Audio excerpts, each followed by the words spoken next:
días. Continuando con Durkheim y los conceptos que nos restaban expresar a través de este medio, vamos a retomar lo que es el concepto de hecho social y poder, definir qué es un hecho social material e inmaterial. El hecho social para Durkheim es una manera, fija o no, una forma de obrar que tiene una capacidad de coerción en nuestras conciencias individuales. Es decir, lo que comentábamos en el video anterior. Los hechos sociales son las conductas que surgen de una manera de pensar y que están acompañadas de un sentir que hace que nosotros actuemos en la sociedad. Pero esas maneras de pensar que se expresan en la conducta tienen la capacidad de coercionarnos, es decir, de enmarcar qué conducta debemos de tener, en qué contexto, ya sea social y cultural, y por consiguiente cómo nos determinan las relaciones entre los individuos, pudiendo de esa forma, eh, si logramos que todos nos manejemos dentro de los mismos parámetros, mantener una sociedad integrada, ¿sí? Y evitar así el conflicto o el caos social, porque de surgir se deberían de ver qué está sucediendo en esa manera de interacción, en esos valores que ajustarían o que deberían de controlar las maneras en cómo nos relacionamos y tratar de solucionarlo y volver a encauzar a la sociedad. Entonces, los hechos sociales responden a esa cuestión. Pero él dice que existen dos tipos de hechos sociales, los materiales y los inmateriales. Los hechos sociales materiales son aquellos que se pueden observar, que representan una idea y se pueden observar. Por ejemplo, eh, el hecho social religión se puede observar materialmente en una estructura arquitectónica. Nosotros vamos por la calle y vemos una iglesia católica y la iglesia, la estructura material, la arquitectura, nos ayuda a relacionarlo a un concepto religioso. Sabemos que ese edificio representa un dogma. Si pasamos por una institución educativa, la estructura material, un liceo, una escuela, una universidad, identificamos a ese lugar como el representante de lo que sería un hecho social educativo. ¿Qué significa la educación? ¿Qué rol juega la educación en la sociedad? Y así con tantos otros ejemplos. Mientras, o sin embargo, los hechos sociales inmateriales son los que a él en realidad le dedica mayor parte de su teoría, porque estos son aquellos, como contradicción de los materiales, que no se observan. Y acá van a surgir una serie de categorías en donde tiene la moralidad como un primer concepto. Luego va a hablar de las representaciones colectivas y de las corrientes sociales. Para hacerlo bien claro, los hechos sociales inmateriales son, en definitiva, el propio concepto de hecho social. ¿Por qué? Porque no son representaciones materiales, son representaciones que están más en la concepción, en lo que nosotros entendamos. ¿Y por qué habla en primer lugar de la moralidad? Porque la moralidad viene a desarrollar un aspecto de control o de medidor de cómo la sociedad está integrada. Una sociedad con una moralidad compartida, es decir, con un conjunto de valores y creencias compartidos, válido para ese colectivo, viene a monitorear, bueno, a ver si esta sociedad está equilibrada, está integrada, y si está desintegrada, qué pasó. Cuando hablamos de acciones inmorales es porque son acciones que son o contrarias o muy distintas a lo que el colectivo establece como tal, y que éstas a lo largo de la historia han ido cambiando. Entonces, la moralidad tiene para Durkheim dos características.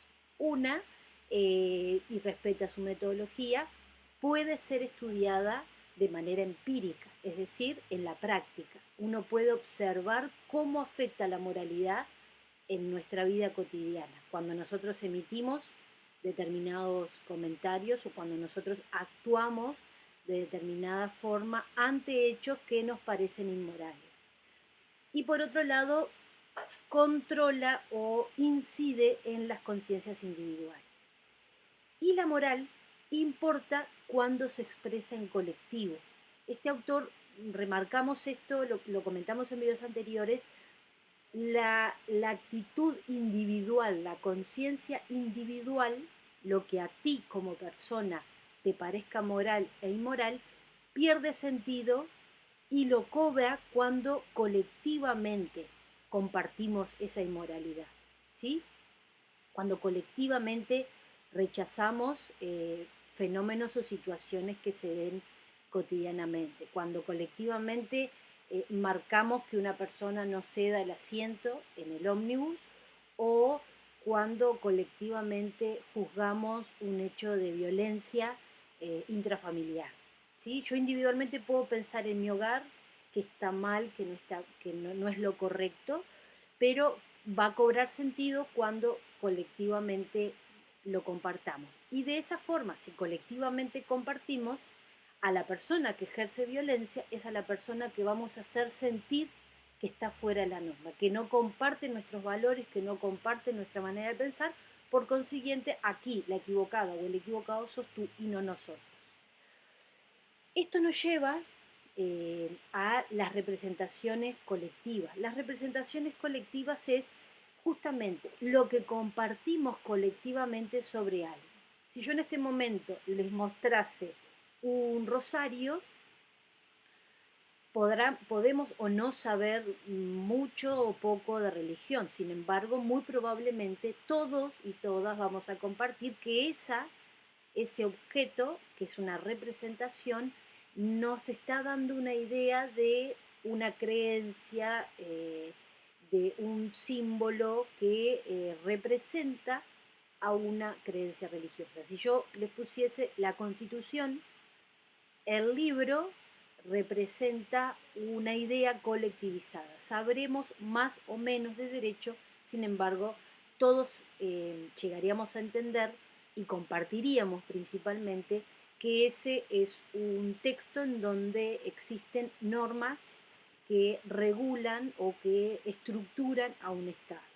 Entonces, las representaciones colectivas es lo que todos y todas entendemos sobre algo, que es compartir. Mientras que las corrientes sociales, a diferencia de las representaciones, son aquellos manifestaciones, conductas que muchas veces hacemos de forma irracional. Es decir, una manifestación, podemos participar de ella o una indignación ante un hecho, una indignación colectiva, que hoy por hoy la forma en cómo se expresa es a través de las redes. Si nosotros estudiásemos los comentarios, las reacciones colectivas de personas que quizás ni se conocen entre sí ante un hecho de violencia, eso podría ser interpretado como una corriente social, cuando estamos indignados o eufóricos y lo hacemos en modo casi de masa. Responde a un colectivo. Entonces, estamos ante un hecho social inmaterial porque es una manera de pensar expresada en un obrar que su origen lo tiene en un sentimiento que compartimos de manera colectiva. Espero estar siendo clara con estos conceptos, con estas ideas, porque ahora vamos a pasar, como habíamos dicho, voy a repasar porque no tengo... Sí, al concepto de solidaridad y de integración. ¿Por qué es tan importante la solidaridad y los tipos de solidaridad y qué hizo que pasemos de una solidaridad mecánica a una orgánica? Y de vuelta, cómo el concepto central en este autor es el concepto de integración. Entonces, vamos a continuar con esta idea y bueno, si algo no queda muy claro o es redundante o necesitan profundizar más, me lo pueden hacer saber y lo haremos quizás a través de más ejemplos que suelen ser las maneras o las formas de comprender mejor una idea. Bueno, ya seguimos.